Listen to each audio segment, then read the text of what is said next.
Romarin. Abondant à l'état sauvage surtout le pourtour méditerranéen, le romarin aime les terrains calcaires et s'accommode très bien des contrées arides et rocailleuses. Exploitées pour leurs vertus médicinales, les branches feuillues, fraîches ou séchées de cette plante condimentaire sont également couramment utilisées pour parfumer grillades, ragoûts, civets, soupes et autres sauces. Forme et préparation: huile essentielle, gélules, pommade, teinture, tisane, décoction, inhalation, cataplasme, bain. Propriétés médicinales du romarin. Utilisation interne. Favorise la digestion, régule les lipides, améliore la circulation sanguine, cholagogue, aide à l'évacuation de la bile, antispasmodique. Diurétique, il réduit les risques de calculs rénaux ou de goutte et prévient les rhumatismes. Anti-stress, anti-fatigue, il prévient l'insomnie et permet de lutter contre le surmenage intellectuel. Effet antioxydant, contre le vieillissement cellulaire. Contre les affections de la peau, infections, plaies, nettoyage de la peau et des zones génitales. Accélère la pousse des cheveux. Permet de lutter contre certains agents pathogènes, antimycosiques et antibactériens. Soulage les rhumatismes. Indications thérapeutiques usuelles. La choline qu'il contient agit comme régulateur des lipides, au niveau du foie, et favorise la digestion. Ses vertus diurétiques facilitent l'activité rénale et participent à la prévention du rhumatisme.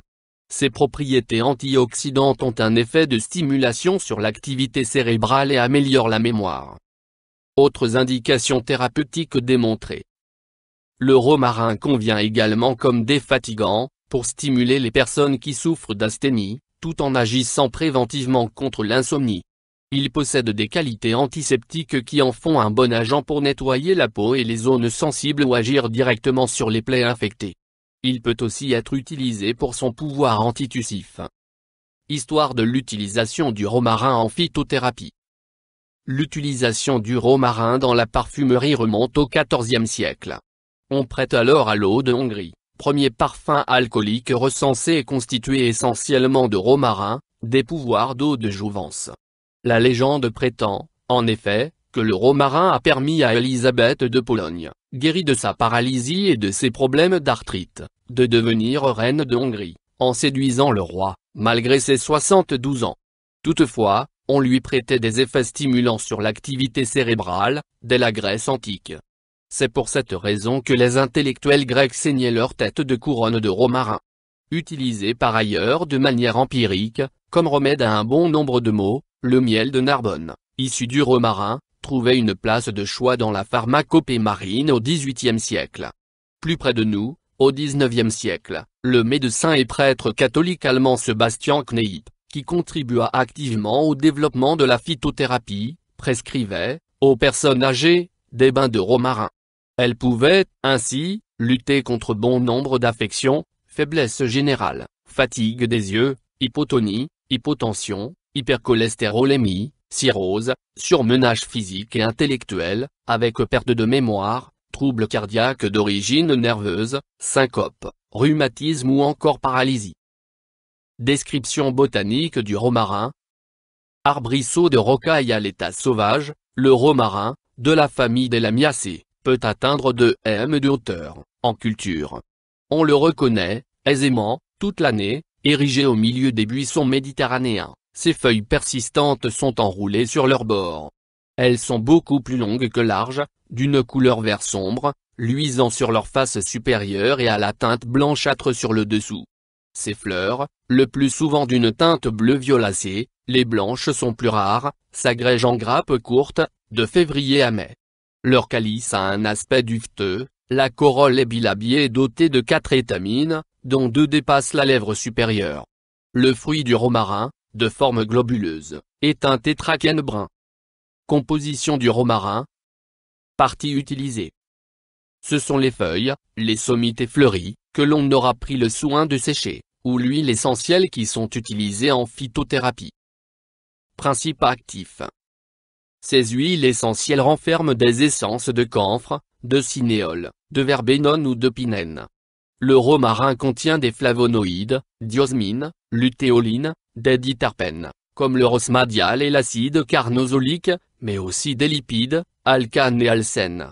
On trouve également des stéroïdes et des triterpènes, acide aléanolique, acide ursotique, et des acides phénoliques, acide rosmarinique, acide chlorogénique.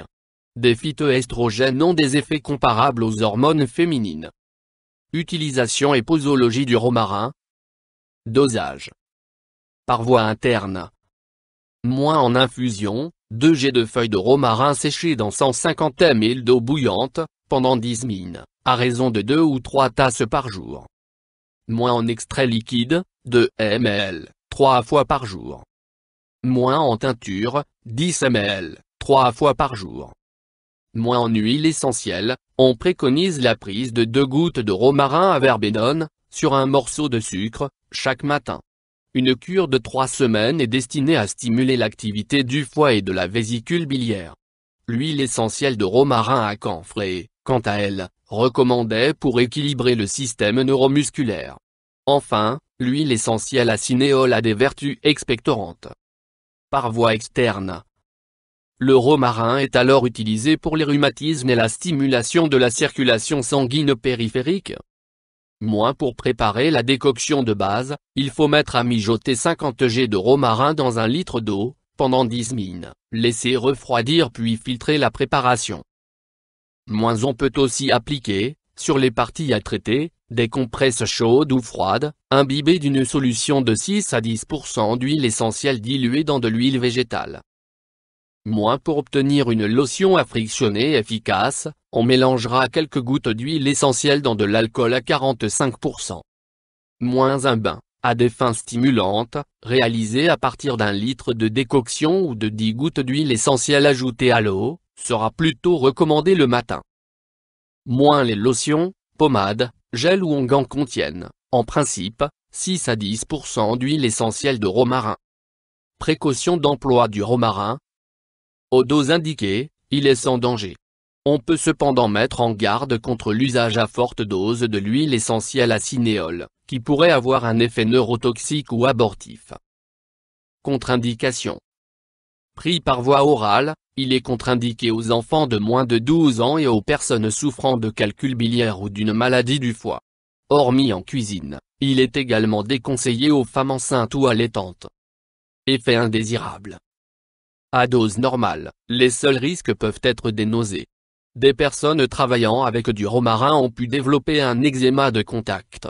Un surdosage important peut provoquer vomissements, convulsions, spasmes, saignement de l'utérus, voire coma mortel.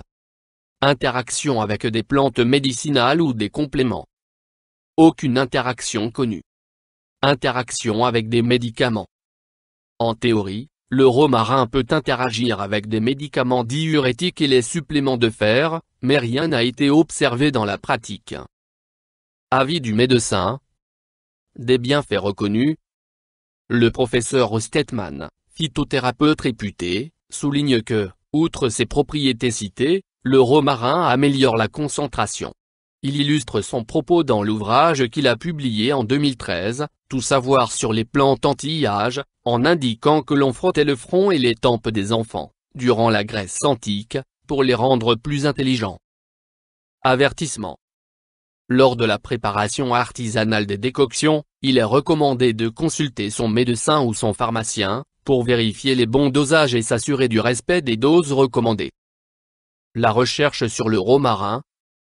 Si l'usage du romarin repose plus sur l'expérience à travers les siècles, des études plus récentes portent sur le bénéfice qu'il pourrait apporter par ses effets antioxydants, dans le traitement de certains cancers. YouTube Dr Alabé.